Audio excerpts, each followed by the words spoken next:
कालाम सुत्त महत्वपूर्ण देशना है और इसका अभ्यास हम त्रिरत्न बौद्ध महासंघ में व्यक्ति के तौर पर की जाती है कि व्यक्ति कैसा होता है, तो उस तरह से खैर आपको भी इस सूत्र से परिचय हो। और यह सूत्र जैसा मैंने सुबह के प्रास्ताविक में बताया, आपको इस सूत्र के परिचय के बारे में बताया कि यह मन की स्वतंत्रता से संबंधित है, साथ ही साथ क्या सही है, किन बातों को हमने स्वीकारना चाहिए, किन बातों को किस आधार पर नकारना चाहिए।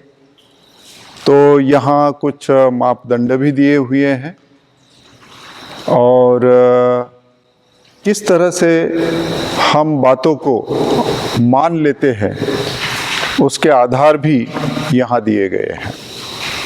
तो ये हमारे रोज़मर्रा की ज़िंदगी में भी ये बहुत काम का सूत्र है और बहुत मदद करता है हमारे आचरण के लिए।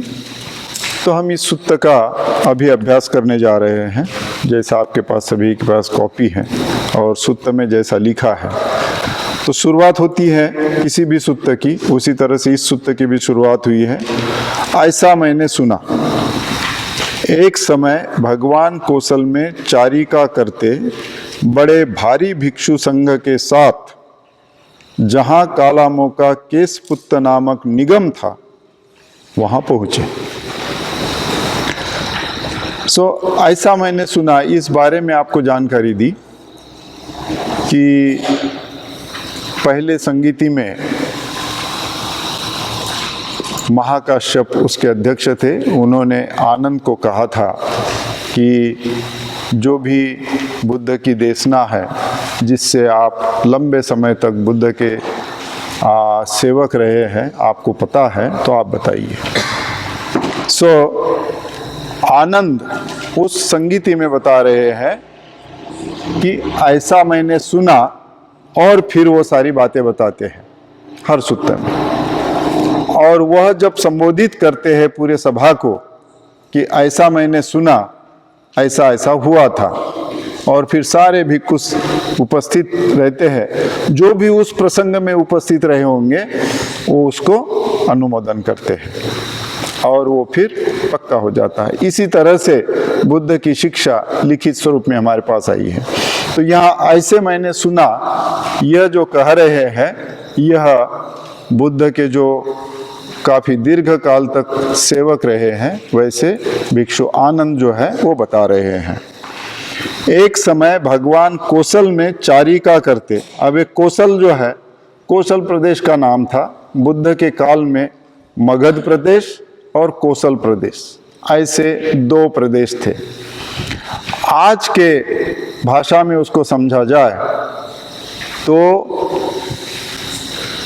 पहले का उत्तर प्रदेश, आज उत्तर प्रदेश टूट गया है, उत्तराखंड हुआ, ये हुआ, वो हुआ, तो बात अलग है। वैसे बिहार भी टूट गया है, तो झारखंड हो गया, तो बिहार हो गया, और बंगाल में भी कुछ हिस्सा गया, वगैरह वगैरह, भाषावार प्रांत में तो हिस्से टूट गए हैं।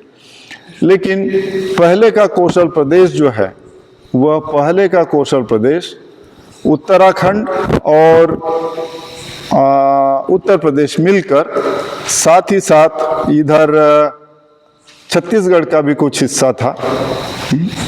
तो ये बहुत बड़ा प्रदेश जो था, एक विस्तृत प्रदेश। तो बुद्ध के काल में मगध साम्राज्य और कौशल साम्राज्य, ऐसे दो ही साम्राज्य थे, और उनका बहुत बड़ा हिस्सा था जो आज के भाषावार प्रांत में हम कहें तो कौशल प्रदेश, संक्षिप्त में उत्तर प्रदेश, उत्तराखंड का कुछ हिस्सा, छत्तीसगढ़ का कुछ हिस्सा, इस तरह से बहुत बड़ा विस्तृत ऐसा प्रदेश था। वैसे ही मगध प्रदेश कहा जाए तो बंगाल का कुछ हिस्से से लेकर कौशल प्रदेश को लगकर या उत्तर प्रदेश को लगकर, और नीचे ओडिशा से लगकर भी था। तो इस तरह से ये मगध साम्राज्य और कौशल साम्राज्य थे। तो ये कौशल प्रदेश में भगवान चारिका करते। भगवान की चारिका कैसे थी, भगवान बुद्ध की चारिका कैसे थी, वो कभी एक जगह नहीं रुकते थे। तो भिक्षु संघ के साथ एक जगह से दूसरे जगह वो सफर करते थे, एक गांव से दूसरे गांव तक। उनके 4 महीने ये वर्षावास के होते थे, आषाढ़ पूर्णिमा से लेकर कार्तिक पूर्णिमा तक। आश्विन पूर्णिमा तक वर्षावास चलता था और आश्विन पूर्णिमा से कार्तिक पूर्णिमा तक भिक्षु संघ की परिषद होती थी। वहाँ उनका वर्षावास कैसा गया, पाप देशना वगैरह वगैरह, वो जो कहते हैं कठिन चिवरदान और अन्य बातें जो है, उसका सिलसिला चलता था। तो ये 4 महीने छोड़ दिया जाए, सो कार्तिक पूर्णिमा के बाद से ज्येष्ठ पूर्णिमा तक, या ऐसा समझो आषाढ़ पूर्णिमा तक, ये जो लंबा कालावधि है, मतलब भारतवर्ष में ठंडी का मौसम और गर्मी का मौसम। बारिश का मौसम छोड़ दिया जाए तो ठंडी और गर्मी के मौसम में भगवान चारिका करते हुए भ्रमण करते थे, एक जगह से दूसरे जाते थे। चारिका का मतलब है घूमते रहना, एक जगह से दूसरी जगह, अपना भिक्षाटन करना, और जो भी जिससे भी संबंध आता है, जो भी ग्रहणशील है, उसको धम्म बताना। तो इस तरह से बुद्ध चारिका करते हुए घूमते थे। तो वैसे ही चारिका करते करते वो कौशल प्रदेश के केशपुत्त नामक संघ गए, और यहाँ है भारी भिक्षु संघ के साथ। तो पाली में लगभग 1250 भिक्षु ऐसा उल्लेख आता है। 1250 भिक्षु के साथ बुद्ध चारिका करते हुए चलते थे। यहाँ भारी भिक्षु संघ मतलब बहुत बड़े पैमाने पर, बहुत बड़े संख्या में बुद्ध के साथ भिक्षु उपस्थित थे। तो वो एक प्रकार की उनकी घुमक्कड़ कम्युनिटी थी। हमारे यहाँ कैसी कम्युनिटी है अभी? स्थायी कम्युनिटी। एक जगह रहते हैं, वहीं अभ्यास करना, वहीं खाना खाना, वहीं रहना।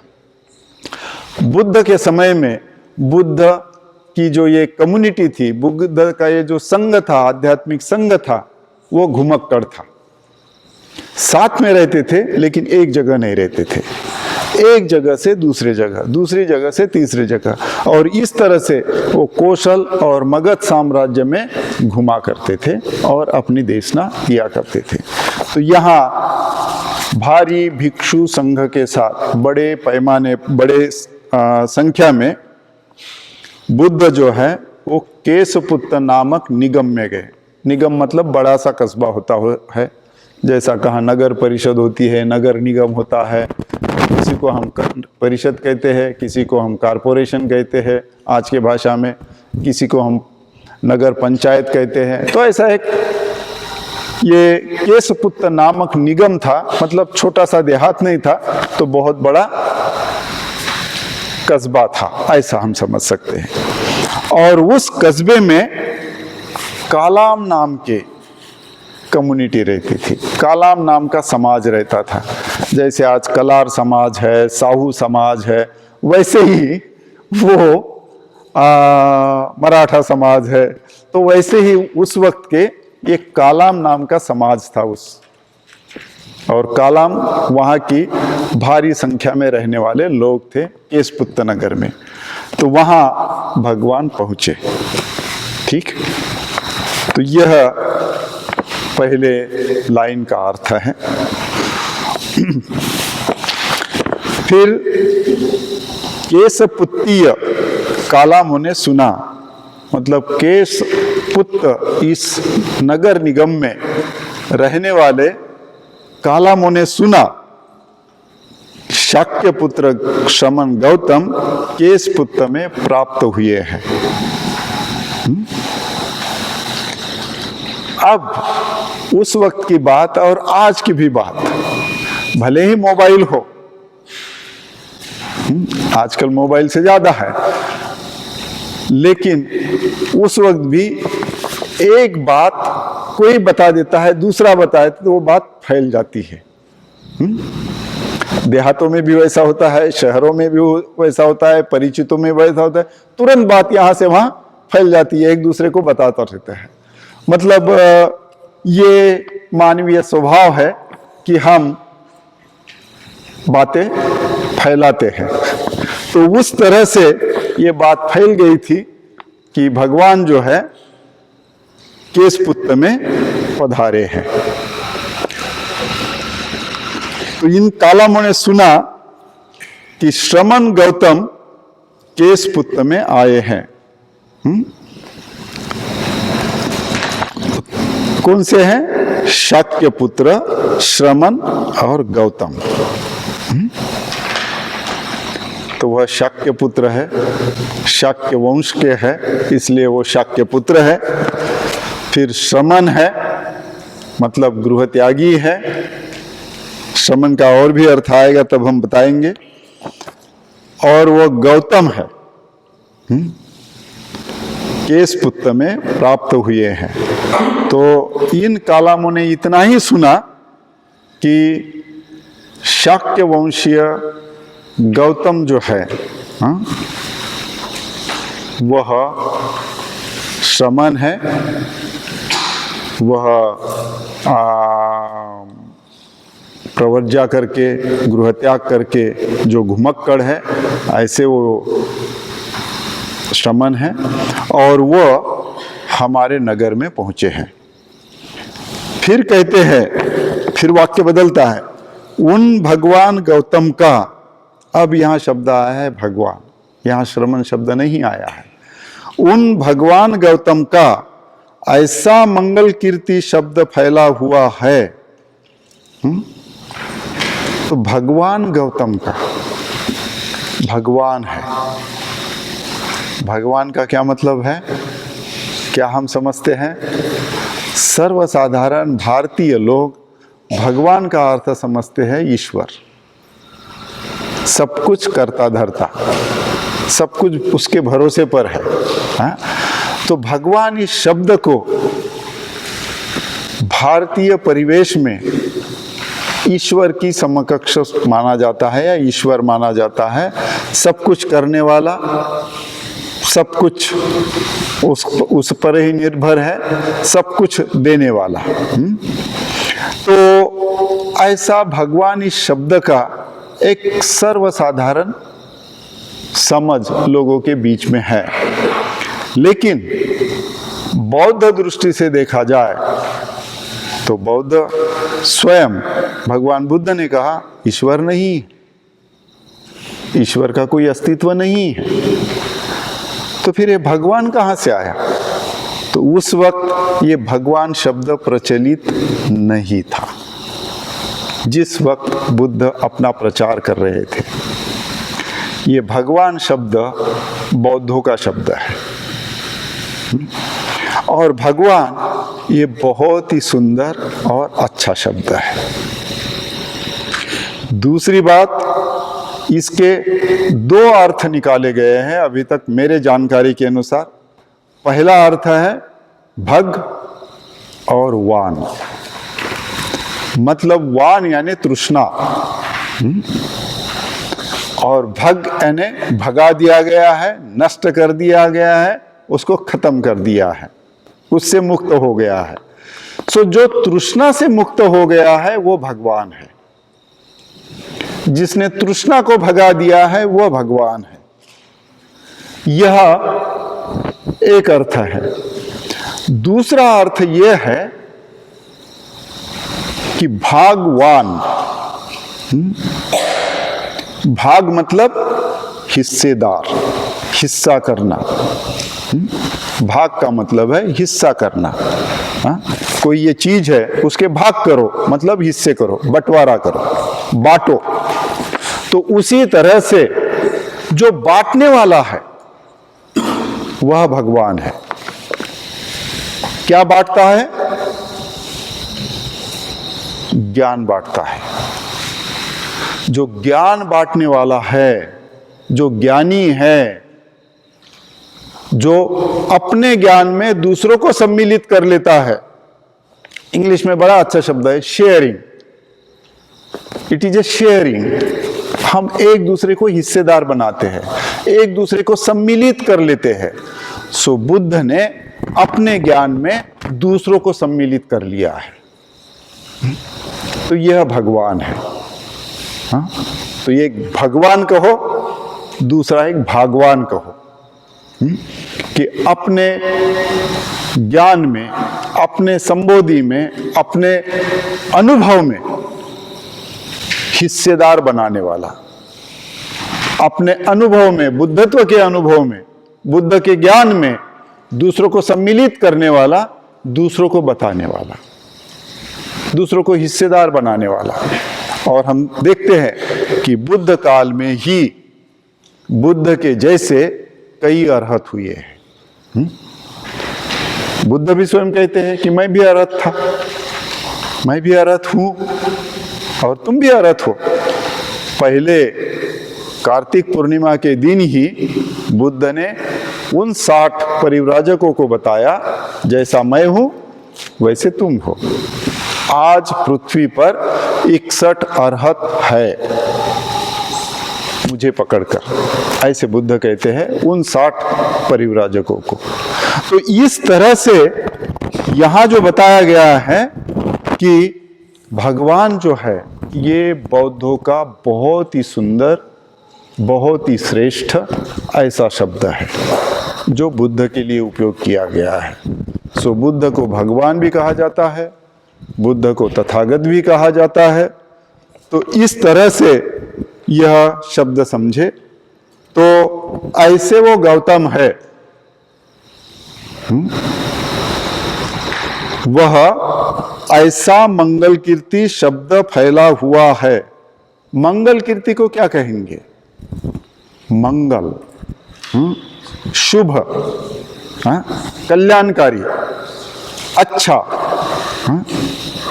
उनकी कीर्ति कैसी है? अच्छी कीर्ति फैली हुई है, कल्याणकारी कीर्ति फैली हुई है, शुभ कीर्ति फैली हुई है। इस तरह से वह एक दूसरे को बता रहे हैं। केशपुत्य ब्राह्मण क्या बता रहे हैं कि ऐसा मैंने सुना। कालाम क्या कह रहे हैं? केशपुत्य कालामों ने सुना। तो केशपुत्य कालामों ने क्या सुना? कि भगवान हमारे नगर में आए हैं और उनकी बहुत अच्छी प्रसिद्धि है, बहुत अच्छी कीर्ति फैली हुई है, उनका बहुत अच्छा नाम फैला हुआ है। और वह कैसा है नाम? किस अर्थ से उनकी कीर्ति है? वह भगवान अरहत है,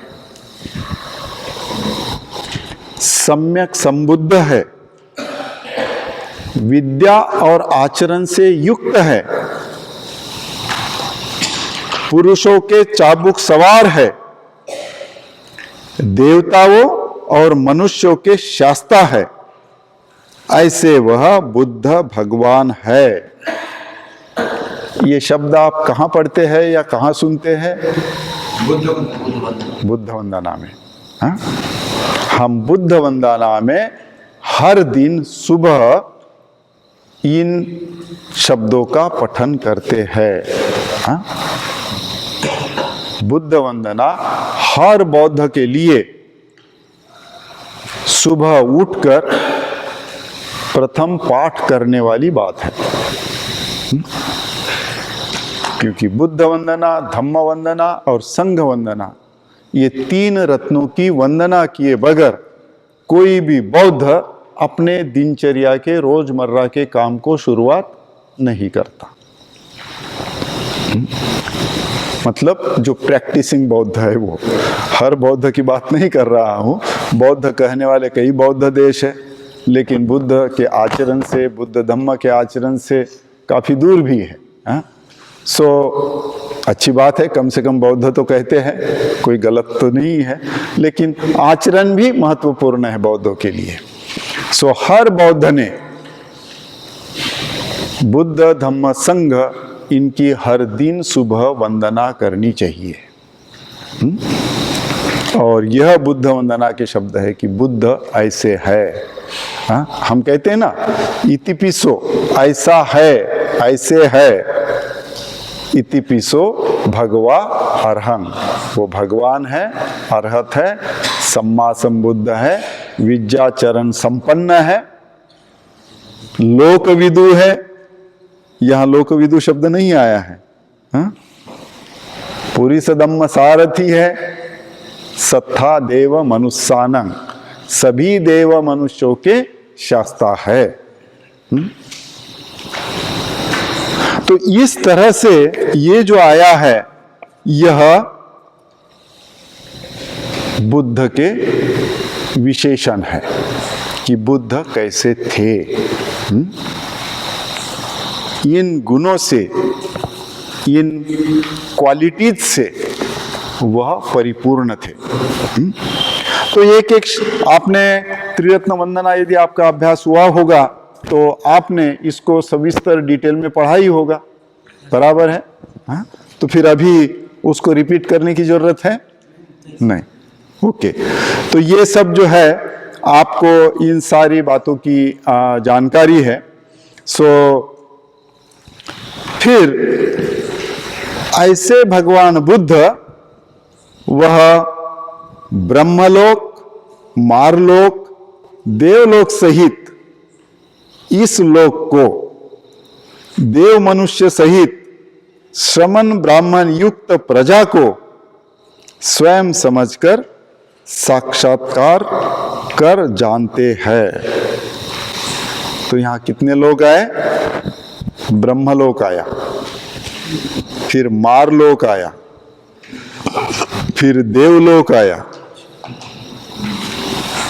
और फिर इस लोक को आया, मतलब दूसरा भी लोक आया है। फिर देव मनुष्य सहित श्रमण ब्राह्मण युक्त प्रजा को स्वयं साक्षात्कार कर जानते हैं। मतलब बुद्ध ब्रह्मा से लेकर सर्वसाधारण लोक तक सभी को जानने वाले हैं, हाँ? वह सभी को जानते हैं। सो बुद्ध धम्म में तीन ही लोग बताए हैं। आपको यदि आपने पढ़ा होगा, भवचक्र तो पढ़ा है ना, तो आपको तीन लोग पता होने चाहिए। बुद्ध धम्म में तीन लोग हैं। पहला है कामलोक, दूसरा है रूपलोक, और तीसरा है अरूपलोक। तो यह तीन लोक बुद्ध धम्म में है। बुद्ध धम्म में तीन लोक है।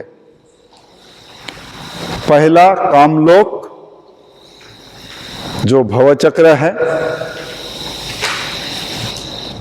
दूसरा है रूपलोक, और तीसरा है अरूपलोक, अरूपलोक। ऐसे तीन लोग बुद्ध धम्म में माने जाते हैं। अन्य धर्मों में दूसरे तीन लोक है, उनके यहाँ नरक लोक है, और ये मर्त्य लोक है, और स्वर्ग लोक है। सो अन्य धर्मों में ये तीन लोक हैं, नरक लोक, फिर मर्त्य लोक, और फिर स्वर्ग लोक। तो ऐसे उनके तीन लोक हैं। बुद्ध धर्म में ऐसे नरक और स्वर्ग लोक की बात नहीं है। बुद्ध धर्म में इस तरह से तीन लोक है, और इन तीन लोगों के बीच में ये जो सारी बातें कही है, ब्रह्मलोक, यह रूपलोक की बात है। आप जब ब्रह्म विहार की बात करते हैं तो ब्रह्मलोक ये रूपलोक की बात है, हाँ? और देवलोक जो है, मारलोक, देवलोक, ये सारे तीनों लोग जो है, ये तीनों लोग जो है रूप और अरूप लोक की बातें हैं। सो रूप और अरूप लोक में ढेर सारे देव है। 7 प्रकार के जो देव है, कम से कम मेरे जानकारी के अनुसार, मैं निकालूंगा और दे दूंगा आपको। एक बार मैंने प्रिंट आउट निकाला था, वो कहाँ खो गई पता नहीं चला मुझे, लेकिन 7 प्रकार के देवलोक है, मतलब देव है। देवलोक कहने के बजाय देवलोक भी कह सकते हैं या देव है। और इस 3 लोक में 32 स्तर है लोगों के, 32 स्तर है, और 32 स्तर पर सारा विश्व विभाजित है बुद्ध शिक्षा के अनुसार। खैर उतने टेक्निकलिटी में हम नहीं जाते हैं ये बुद्ध धर्म की भाषा के अनुसार, लेकिन इतना ध्यान में रखिए कि ये रूप लोक और अरूप लोक के बीच में बहुत देवलोक है। मुझे 2-3 ही नाम याद है। एक है आभास्वर देवता, एक है प्रतिभक्क देवता, इस तरह से 2 ही देवताओं के मुझे नाम है। हाँ? तो फिर वो कहते हैं ये जो 3 लोग कहे हैं, तो जो मैंने बात बताई है कि रूप लोक और अरूप लोक, इन लोगों की ये बातें हैं। और फिर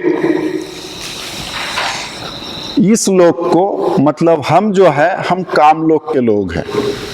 और जो भी आपने सांसारिक चक्र देखा है, उस संसार चक्र में भी, भव चक्र में भी आपको देवलोक मिले होंगे, बराबर है। देवलोक है, असुर लोक है। असुर लोक भी मार लोक के जैसे ही है। हाँ? असुर लोक है, फिर प्राणी लोक है, फिर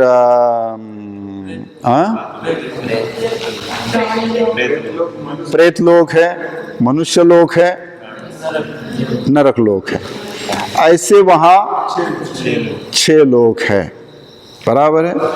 तो ये सारे 6 लोक जो है देवलोक, ये रूप लोक का हिस्सा है। सो रूप लोक भी सांसारिक अस्तित्व का भाग है।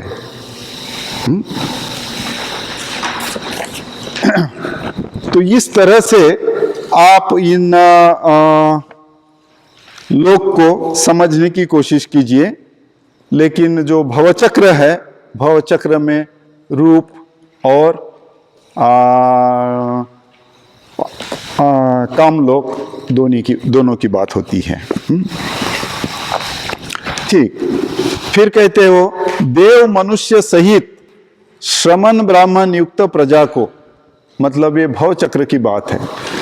मनुष्य लोक, देवलोक, असुर लोक, ये जो ऊपरी हिस्सा है, ये ऊपरी हिस्से की ये बात है। आपने यदि भव चक्र को देखा होगा तो मनुष्य लोक आते हैं, देवलोक आते हैं और असुर लोक आते हैं। ये पूरा आधा ऊपरी हिस्सा है, और नीचे का जो हिस्सा है वह प्राणी लोक, प्रेत लोक, नरक लोक, इस तरह से आता है नीचे का हिस्सा। तो ये ऊपर का हिस्सा जो है, यहां जो लिखा हुआ है देव मनुष्य सहित श्रमण ब्राह्मण युक्त प्रजा को, ये भव चक्र का सेंटर लाइन से ऊपर का हिस्सा है। उसको समझ लेंगे। तो अब यहां शब्द प्रयोग आया है देव और मनुष्य। सो जो रूपलोक के स्थिति में है वह देव है, और जो मनुष्य के स्थिति में है वह जागृत मनुष्य है, लेकिन सर्वसाधारण मनुष्य से अलग है। आपने भवचक्र में पढ़ा होगा कि सर्वसाधारण मनुष्य भी प्राणी जैसा जीता है, सर्वसाधारण मनुष्य भी नरक यातनाएं भोगता है, सर्वसाधारण मनुष्य भी प्रेत लोक जैसा जीता है। तो ये आपने भी पढ़ा होगा। तो वो जो है, हम किस स्थिति में जीते हैं उस तरह से उसकी कल्पना हम कर सकते हैं। तो लेकिन यहाँ जो 2 शब्द आए हैं, श्रमण ब्राह्मण युक्त प्रजा, हम मनुष्य जो है, हम प्रजा जो है, हम प्रजा में श्रमण और ब्राह्मण युक्त प्रजा है। तो सर्वसाधारण प्रजा जो है एक सामान्य जन, लेकिन उन सामान्य जनों में जो श्रेष्ठ है वह है श्रमण और ब्राह्मण। तो श्रमण और ब्राह्मण, इन दो शब्द पाली ग्रंथों में बार बार आते हैं। तो श्रमण कौन है और ब्राह्मण कौन है, इस बारे में थोड़ी सी मैं आपको जानकारी देता हूं। श्रमण वह है जिसने गृह त्याग किया है, जिसको और सत्य के खोज में निकला है। श्रमण वह है जो जाति व्यवस्था को नहीं मानता, वर्ण व्यवस्था को नहीं मानता, जो ऊंच नीचता को नहीं मानता, वह श्रमण है। और श्रमण की एक खासियत है कि जो सत्य के खोज में निकला हुआ है। सत्य क्या है, उस खोज में वह चल पड़ा है। तो सत्य का खोजी, वर्ण व्यवस्था को न मानने वाला, वेद प्रामाण्य को न मानने वाला, ऊंच नीचता को न मानने वाला और गृह त्यागी, परिव्राजक, उसको कहा जाता है श्रमण। जो ज्ञानी भी होता है, विद्वान भी होता है, हा? वह श्रमण है। और दूसरा शब्द है ब्राह्मण। ब्राह्मण वर्ण व्यवस्था को मानता है, ब्राह्मण गृहस्थ होता है। गृहस्थ होना ही अपने आप में उसके लिए श्रेष्ठत्व पैदा करता है।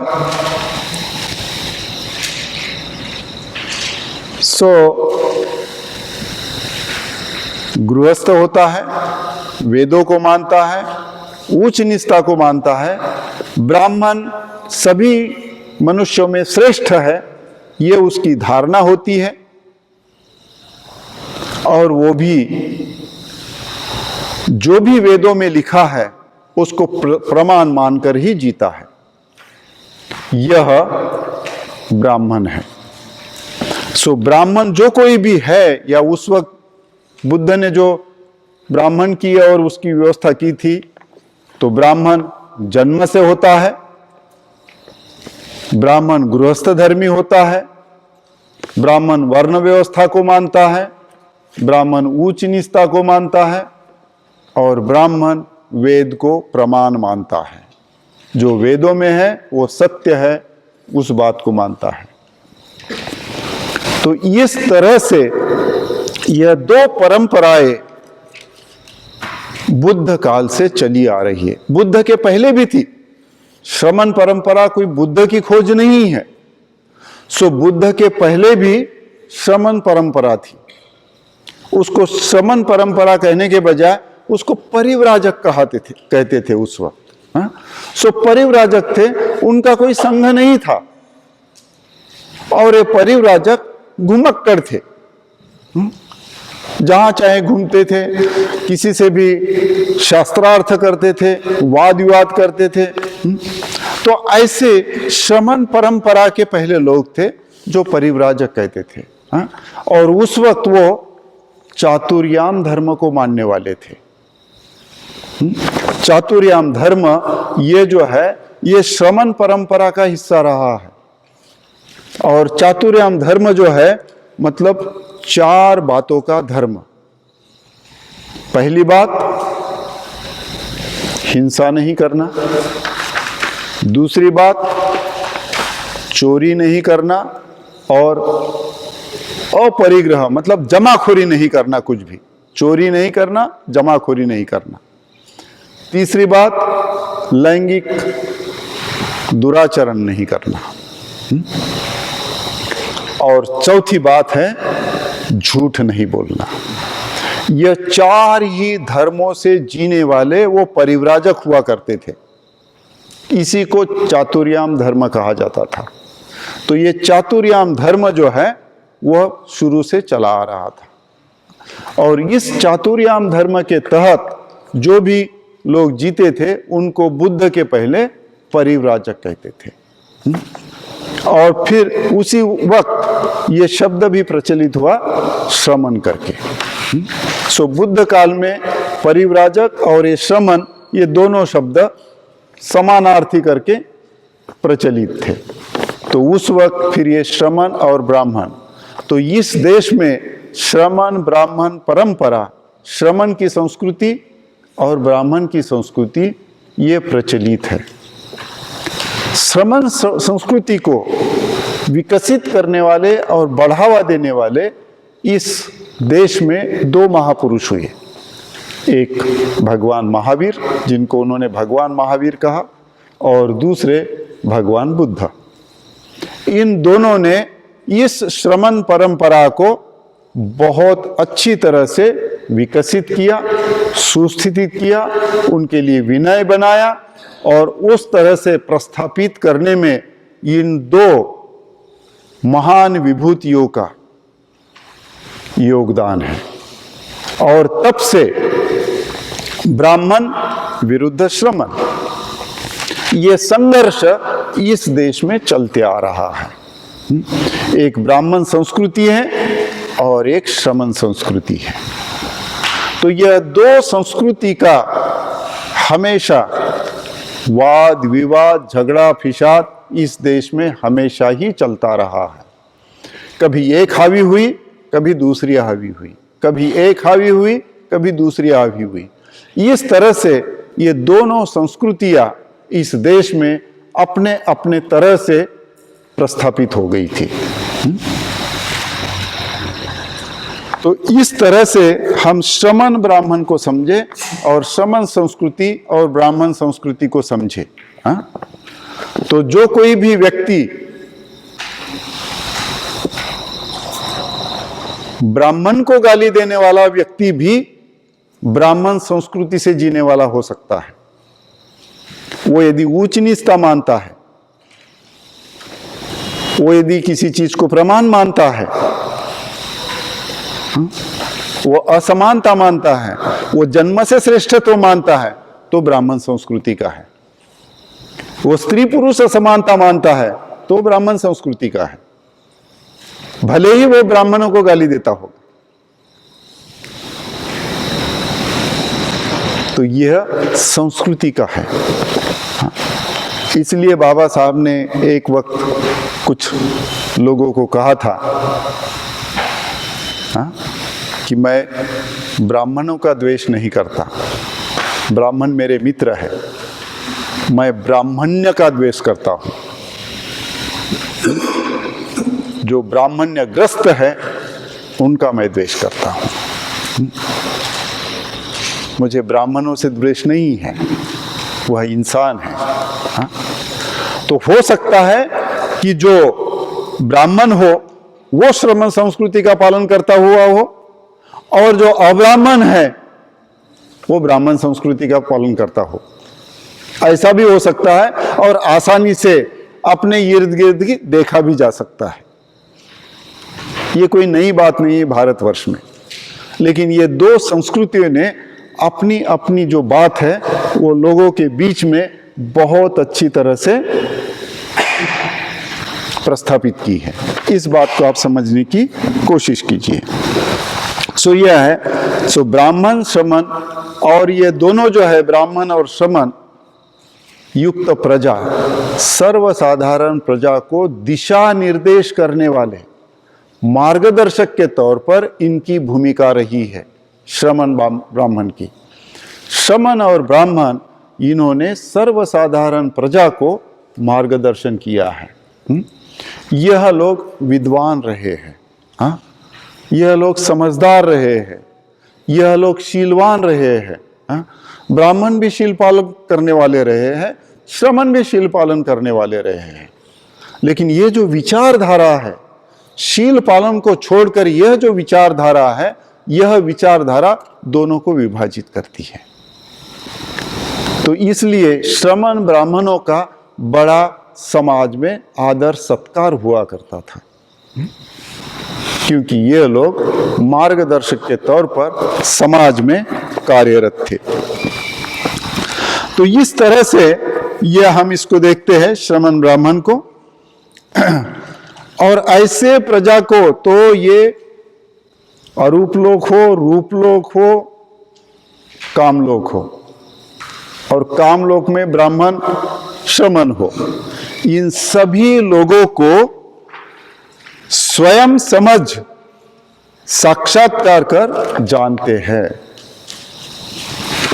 मतलब बुद्ध जो है वह इन सारे तीन लोगों के ज्ञाता है।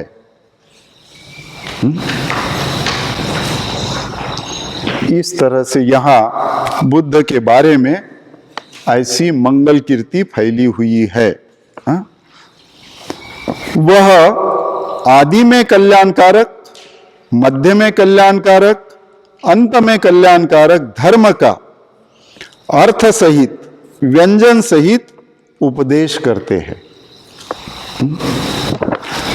अब यह जो आदि कल्याणम, मध्य कल्याणम, पर्यवसान कल्याणम, ये जो शब्द है, यह बुद्ध ने पहली जो अपनी सार्वजनिक तौर पर कहेंगे हम 60 अरहत भिक्षुओं को जो देशना दी और जो संदेश दिया, उसमें ये बात है। कार्तिक पूर्णिमा के दिन बुद्ध ने उन 60 अरहतों को जो बताया, कि तुम भी दिव्य और मानुष बंधनों से मुक्त हो गए हो, मैं भी दिव्य और मानुष बंधनों से मुक्त हूं। इसलिए चरथ भिक्कवे चारिकम, आप चलते हुए आप अपनी चारिका करो, अपनी उपजीविका जो है चलते हुए करो। और चलते हुए उपजीविका करते वक्त बहुजन हिताय बहुजन सुखाय, बहुत जनों के हित के लिए और बहुत जनों के सुख के लिए आदि कल्याणम, मध्य कल्याणम, पर्यवसान कल्याणम, इसका उपदेश करो। और अंत की गाथा बड़ी मजेदार है। अंत के शब्द क्या है? अंत के शब्द यह है कि अल्प दोष वाले लोग की हानि होगी यदि आप उनको नहीं बताएंगे तो जो अल्प दोष वाले हैं वो जल्दी इसको समझ जाएंगे इस धम्म को और आचरण के लिए प्रवृत्त हो जाएंगे, नहीं तो उनकी बड़ी हानि होगी। तो इस तरह से ये जो पहला बुद्ध का संदेश है वह इस तरह से आया है। तो बुद्ध का धम्म जो है वह सभी तरह से कल्याणकारी है। कहीं से भी मुझे एक उदाहरण भी याद आता है। मक्खन जो होता है, मक्खन को कहीं भी छुओ वो चिकना और सॉफ्ट ही लगेगा। ऊपर में छुओ वैसा ही होगा, मध्य में छुओ वैसा ही होगा, अंत में छुओ कहीं भी होगा, ऊपर का, मध्य का, अंत का, कहीं भी। हाँ? कहीं उसको खरखराहट ही नहीं आएगी, एक जैसा होगा। वैसा ही बुद्ध का धर्म जो कल्याणकारी है वो कहीं से भी शुरुआत करो, युवा अवस्था में शुरुआत करो, आपका कल्याण होगा। मध्य अवस्था में शुरुआत करो, कल्याण होगा। और डेथ बेड पर हो उस वक्त भी शुरुआत करो तो भी कल्याण ही होगा। बुद्ध का धर्म सभी के लिए, सभी स्तर पर कभी भी कल्याणकारी है। तो यह कल्याणकारी धर्म है। हाँ? और इसको अच्छी तरह से उपदेश करते हैं। क्या लिया है? अर्थ सहित, व्यंजन सहित। पूरी तरह से उसका अर्थ भी बताते हैं और उसका बारीकी से विश्लेषण करते हुए भी बताते हैं और वह समझाते हैं, उसका संदर्भ के साथ समझाते हैं। अर्थ सहित और व्यंजन सहित, किसका मतलब संदर्भ सहित उसको ठीक से समझाते हैं। तो धर्म का उपदेश जो है वो बहुत अच्छी तरह से समझाते हैं। इसके लिए धम्म वंदना में बहुत अच्छा शब्द आया है। कौन सा शब्द है? पहला ही स्वाख्यातो, सुआख्यात है, बहुत अच्छी तरह से स्पष्ट किया हुआ है। स्वाख्यातो भगवता धम्मो, भगवान, अरे सॉरी,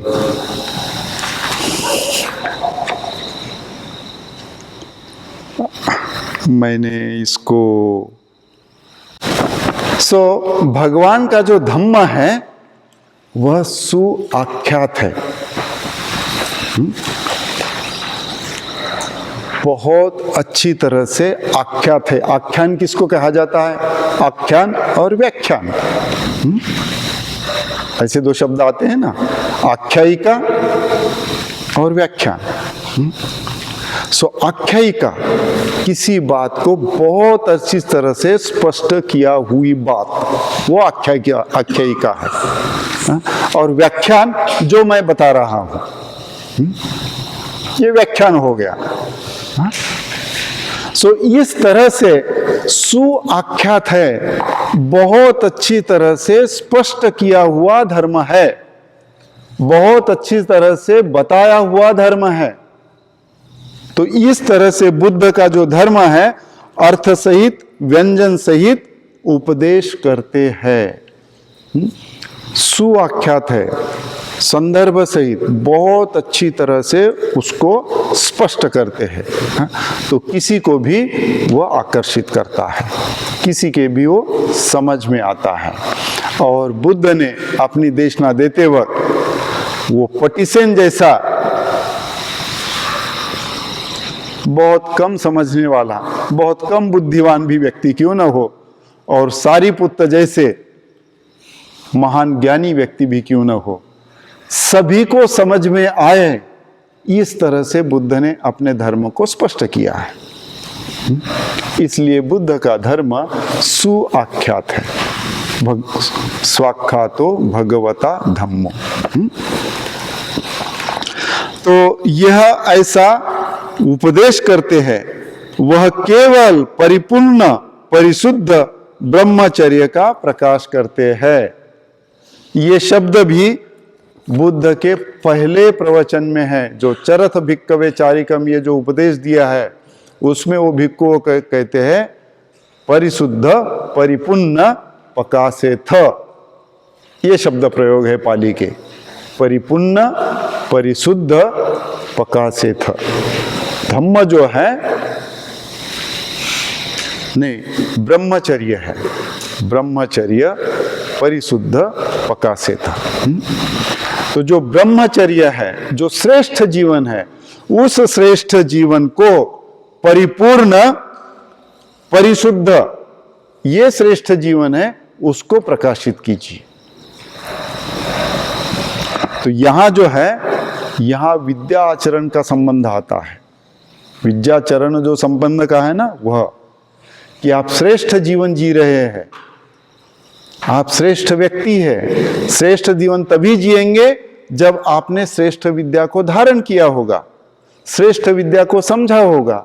तो पहले आपने श्रेष्ठ विद्या को समझ लिया है और फिर उस श्रेष्ठ विद्या के तहत आप श्रेष्ठ आचरण कर रहे हैं, इसलिए आप ब्रह्मचर्य का पालन कर रहे हैं। ब्रह्मचर्य का मतलब अविवाहित जीवन नहीं है। भारतीय परिवेश में फिर इस शब्द का गलत प्रयोग किया गया है। ब्रह्मचारी या ब्रह्मचर्य मतलब अविवाहित जीना, वह नहीं है। बौद्ध की परिभाषा में वो नहीं है। बौद्ध की परिभाषा में ब्रह्मचर्य मतलब 24 घंटे मैत्री भावना के तहत जीने वाला,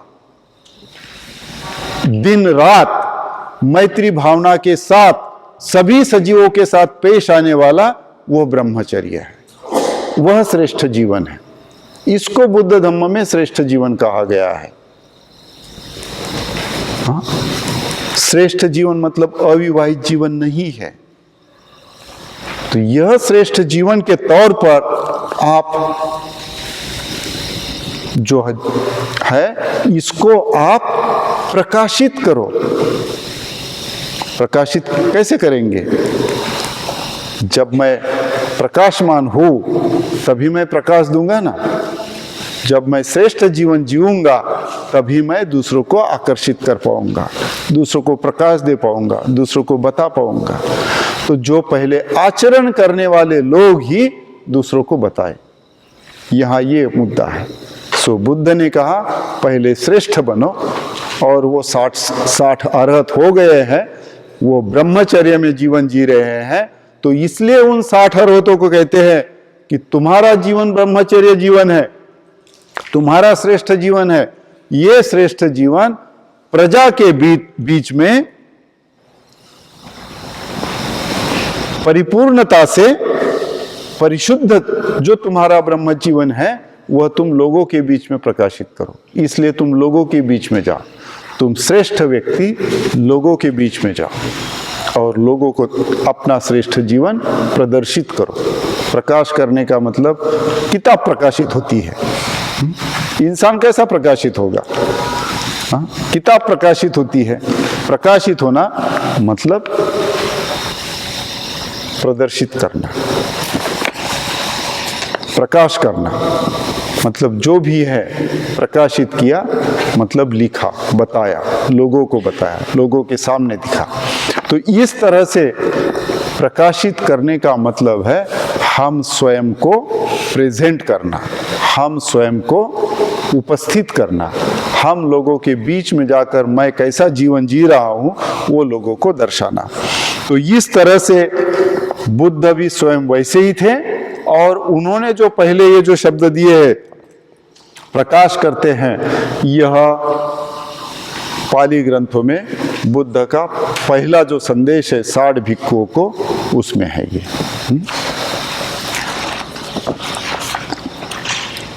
वहां ये बड़े ही अच्छे शब्द लगते हैं, परिपुन्न परिशुद्ध पकासेथ। इस तरह से वो शब्द प्रयोग आए हैं। इस प्रकार के अर्हत लोगों का दर्शन करना उत्तम है। ये भारतीय परंपरा है, साधु संतों का दर्शन करना। जाते हैं कि नहीं? अभी भी बड़े बड़े पदाधिकारी हो, कोई सेक्रेटरी होगा, कोई मंत्री होगा, कोई संतरी होगा, कोई भी होगा, कितना भी बड़ा हो, कितना भी धनी हो, जाता है ना साधु संतों के पास। उनके जो भी साधु होंगे तो हर कोई जाता है ना साधु संतों के पास। ये भारतीय परंपरा है। साधु संतों का दर्शन करना उत्तम है। क्यों उत्तम है? क्या कारण है? क्योंकि साधु संतों के आश्रम में जाने से, साधु संतों का दर्शन करने से मन को कम से कम उस क्षण के लिए क्यों न हो शांति मिलती है। जो उनका जीवन अशांत है, उस अशांत जीवन में केवल दर्शन मात्र से, उतना समय बिताने से उनको शांति मिलती है। उस शांति के प्राप्ति के लिए वह साधु संतों के दर्शन करते हैं। और यहाँ कालाम भी एक दूसरे को बता रहे हैं। हाँ? ये कालाम ही बता रहे हैं कि नहीं कि ऐसे अर्हतों का दर्शन करना उत्तम है, ऐसे श्रेष्ठ लोगों का दर्शन करना उत्तम है। तो यह बात यहां बता रहे हैं कि ऐसे अर्हत लोगों का दर्शन करना उत्तम है। और उस काल से लेकर अभी तक यह भारतीय परंपरा में ये बात चली आ रही है। लेकिन विडंबना भी होती है। आजकल के साधुओं को भी हम देखते हैं कैसे साधु है, और साधु क्या करते हैं वो भी हम सुनते हैं, अनुभव करते हैं, सब कुछ सबके सामने आता है। तो ये कोई ब्रह्मचर्य वाले साधु नहीं है, हाँ? श्रेष्ठ जीवन वाले साधु नहीं है, हाँ? तो इसलिए जो भारतीय परंपरा है उसका कहीं कहीं लोगों ने या कुछ लोगों ने उसका गलत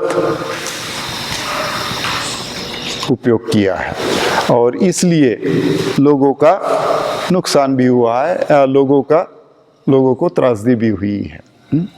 लेकिन सर्वसाधारण बात क्या थी कि ऐसे साधु संतों का दर्शन करने मात्र से उत्तम है, अच्छा है, हमारे मन को शांति मिलती है, हमारा मन कुछ उस समय के लिए प्रसन्न होता है, हम कुछ अलग हमारी मानसिक अवस्था में जीते हैं और वह हमारे लिए उत्तम है। फिर कहते हैं तब केशपुत्तीय कालाम, जहां भगवान थे वहां आए। जब कालामों ने सुना और एक दूसरे को कहने लगे कि ऐसे अरहतों का, ऐसे श्रेष्ठ पुरुषों का दर्शन करना उत्तम है, तो फिर वह कालाम जो है वह भगवान के पास आए। तब केशपुत्तीय कालाम, जहां भगवान थे वहां आए। आकर कोई कोई भगवान को अभिवादन कर एक और बैठ गए, कोई कोई भगवान को संबोधन कर एक और बैठ गए, कोई कोई जिधर भगवान थे उधर हाथ जोड़कर एक और बैठ गए, कोई कोई नाम गोत्र सुनाकर एक और बैठ गए, कोई कोई चुपचाप एक और बैठ गए और एक और बैठे केशपुत्तीय कालाम ने भगवान को यह कहा। तो अपने मन में, अपने मनश्चक्षु में वो दृश्य खड़ा कीजिए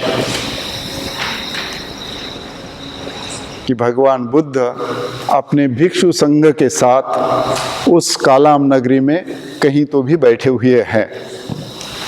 कालामों ने सुना, ये सारे गुण उनके लक्षात मतलब ध्यान में लिए, एक दूसरों को बता रहे हैं कि ऐसे अरहतों का दर्शन करना ये अच्छी बात है, चलो हम मिलने जाते हैं।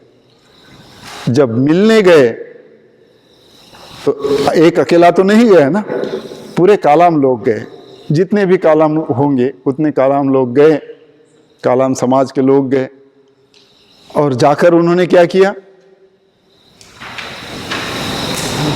वो सब बातें हैं।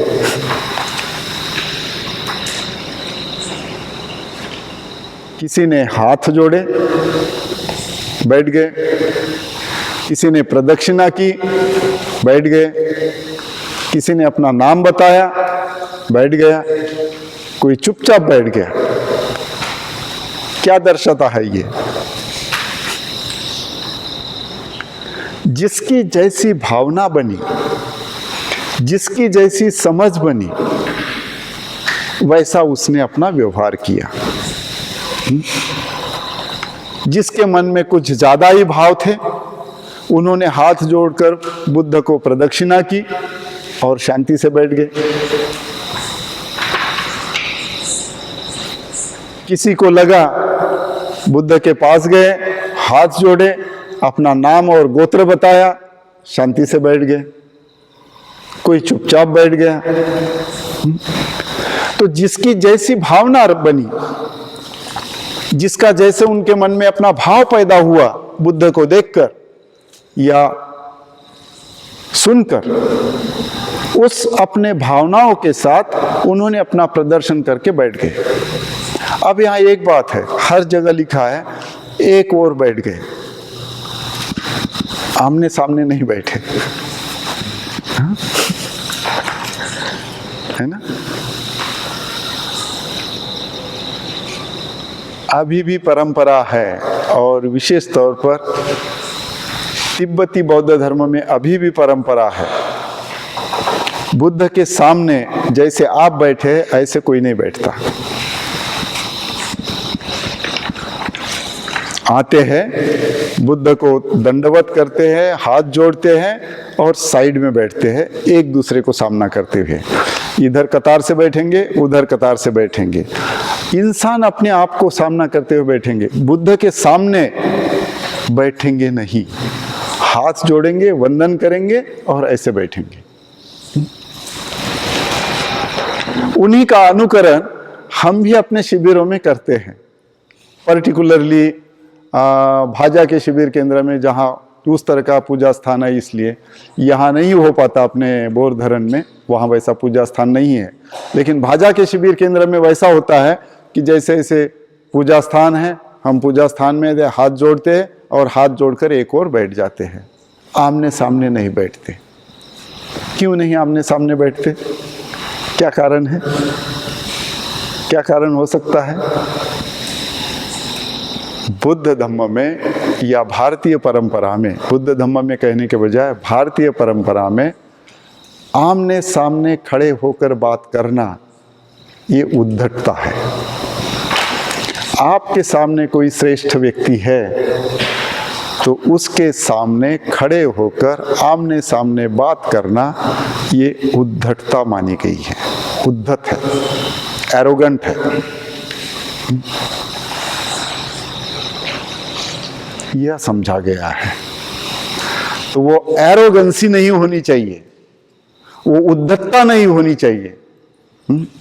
तो कालाम जो है यहाँ बुद्ध के सामने विनम्र है, वो उद्धत नहीं है, वो एरोगेंट नहीं है। सो बुद्ध को हाथ जोड़े और एक और बैठ गए। यह मुद्दा है। खैर, भारतीय परंपरा में उसका और भी विकृतीकरण हुआ है। और आजकल तो मानस शास्त्रीय दृष्टि से ये कहते हैं कि सामने वाले की आंखों में आंखें डालकर बात करो।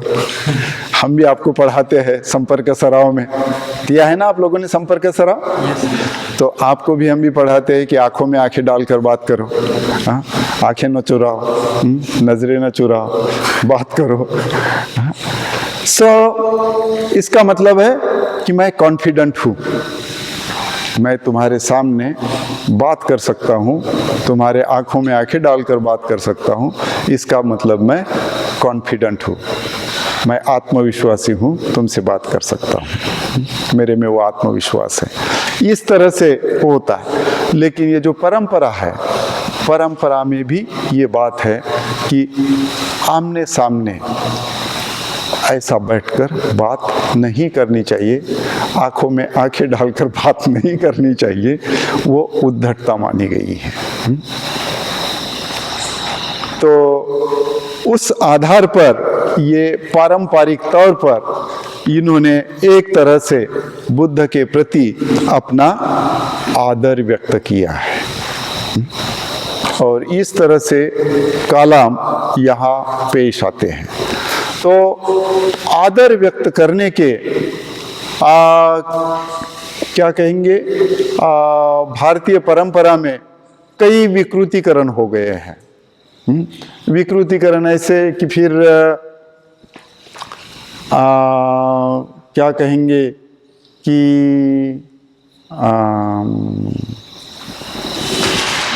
कोई कितना सा भी छोटा हो, तो उसके पाँव पड़ो।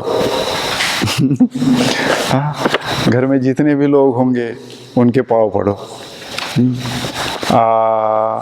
बुजुर्ग के ही नहीं।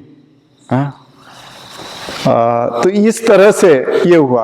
और विशेष तौर पर महिलाओं में वो एक बात रही शादी ब्याह के दरमियान, किसी से भी पाँव पड़ने का, कितना भी छोटा हो, कितना भी कुछ हो। तो ये सारी बातें जो है, कुछ कुछ बातों में बहुत ही इस मर्यादा का या मान सम्मान का, इसी को मान सम्मान कहा गया है, इसका विकृतीकरण भी हुआ है। लेकिन आदर करना एक अलग बात है। सो आदर के साथ पेश आना ये अलग बात है। तो यहाँ पहली बात क्या है कि उन्होंने हाथ जोड़े, प्रदक्षिणा की, नाम गोत्र बताया, कोई चुपचाप ही बैठ गए। तो इस तरह से, लेकिन बुद्ध ने कुछ ऐसा ही कहा कि ऐसा ही मेरे को हाथ जोड़ो। बुद्ध ने किसी की भर्त्सना की नहीं। इसलिए आपको भी लगता है कि हाथ जोड़ना है तो हाथ जोड़ो, नहीं आना है तो चुपचाप आकर बैठ जाओ। बुद्ध नहीं बताते आपको, हमने भी आपको नहीं बताया कि ऐसा ही हाथ जोड़ो, ऐसा ही वंदन करो, वैसा ही करो, ये करो, ऐसा नहीं। आपकी जैसी भावना है, आपको जैसे समझ में आया है, वैसा आप व्यवहार कर सकते हैं। जिस क्षण आपके समझ में आ जाएगा कि ओ ये बहुत ऊंची बात है, ये बहुत ही श्रेष्ठ है, और इस श्रेष्ठ व्यक्ति के सामने मुझे इस तरह से पेश आना है, ऐसा जब होता है तब निश्चित तौर पर हमारा आदर प्रकट होता है। तो हम किसी के साथ भी हम आदर से प्रकट आते हैं। या दूसरी एक बात है जो मैंने आपको कहा था, आप में से कई लोग पालन नहीं करते और बहुत सारे धम्माचार्यों को भी शायद पता नहीं होगा कि जब भी हम बुद्ध के सामने जाते हैं, बुद्ध की प्रदक्षिणा करते हैं, हमेशा क्लॉकवाइज ही करना चाहिए, क्योंकि हमारा कंधा जो है, दाहिना कंधा, वो बुद्ध के तरफ हो। बाएं कंधे से या बाई तरफ से चलना, बाया कंधा दिखाना, यह अपमानजनक समझा जाता है। इसलिए शादी में वर श्रेष्ठ है और वधू नीच है, तो उसको बाई तरफ खड़े करते हैं ना। दाई तरफ तो खड़ा नहीं करता ना कोई वधू को, देखा क्या आपने कहीं? ये भी उसका कारण है। हाँ? सो यह परंपरा है बौद्धों की कि जब भी हम बुद्ध की प्रदक्षिणा करते हैं, हमारा दाया कंधा बुद्ध के तरफ रहे, ना कि बाया कंधा। हाँ? इसलिए हर बैच को जब भी आते हैं, मैं उनको बताने की कोशिश करता हूँ कि हमारे यहाँ बुद्ध है, जब भी हम प्रदक्षिणा करते हैं हमेशा क्लॉकवाइज ही चलिए, उल्टे दिशा में मत चलिए, हमेशा क्लॉकवाइज ही चलिए। अपना दाहिना कंधा हमेशा बुद्ध की ओर हो। तो ये बुद्ध के प्रति बताने वाली आदर की बात है। अब जिसको पता ही नहीं होगा, उसके मन में भले ही बुद्ध के प्रति आदर हो, लेकिन पता ही नहीं है तो इस तरह से व्यवहार करेगा। लेकिन जब पता है तो हमने उस तरह से व्यवहार करना चाहिए। तो यहाँ जो है, यहाँ अंत में आदर की बात है। तो कालाम बड़े आदर पूर्वक बुद्ध के पास आए और आदर पूर्वक बुद्ध से बैठे, और फिर उन्होंने कहा, तो ये जो बात है, ये बात हम कल देखेंगे। आज हमारा समय हो गया है, हमने लगभग 1 घंटे से ज़्यादा बातचीत की है। तो आपके लिए, कल के लिए ये चर्चा की बातें हैं। कहाँ पर चर्चा करोगे आप?